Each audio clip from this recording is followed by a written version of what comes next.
Good morning, friends. I'm currently wiping dry tears off me. I am going to be late to work today because praise and worship took me over. And you got to let that happen when it happens. If you know, you know, you know.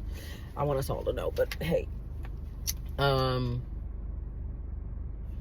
prayed this morning on a very big scale for anybody that is having a hard time allowing themselves to dream right now. And to hope in general, to entertain the idea that things will go very well, to not continue to lean into what has seemed like it may have very well been one of the worst times of their life. And it's not an easy thing. If it was, none of us would ever be down, right? It's important for us to pour into each other when we have a little more in our cup. Okay. This time last year, I was probably like a week away from receiving my depression diagnosis. Thank you, Jesus. I have not felt more like myself in a very long time. I was bleeding so much because of my fibroids that I did not feel like a whole human. It literally was driving me insane. And it should, right? Like you really do need all of that, and your heart is working overtime, so your anxiety is heightened because your heart is working overtime. So already the devil really thought he had me, y'all. And any little piece of hope that I had, I made it a point to share it. Because I just feel like that's what God put me here to do.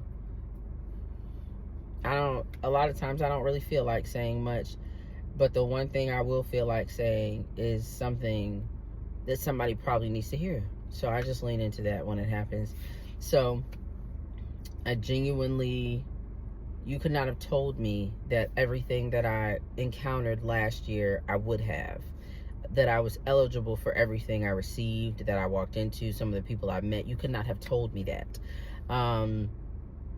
I may not have told you were wrong, but I definitely would have been like, me? Like, are you sure? Because based on the way that things look right now, I'm really not sure if that's what you meant. So I'm here to remind anybody that needs to hear it. You actually don't know all the good that's about to happen in your life. You really don't. Let's lean into that. Let's lean into the fact that in the midst of all the surprises that you did not expect, a good amount of them coming up are going to be great.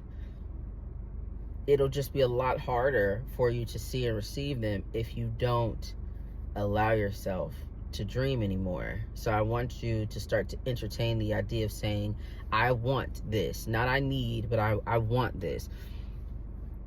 You have to keep yourself in a space where urgency doesn't actually exist, because most of it is false.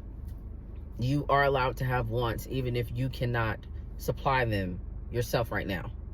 You can still want things. You should still want things. You can make a list to remind yourself. I've had a treat yourself list for the last 3 years because people were asking me, oh, what do you want for your? And I was like, girl, good question. I have no clue. But I knew what everybody else wanted, and that was just unacceptable to me. So, yeah. Cheers to entertaining the idea of a good thing, right? Cheers. Have an amazing day, you guys. Make the day, don't let the day make you. Happy New Year. I'll probably cry again on the way there. I was really trying not to mess up my lashes, but all right. God.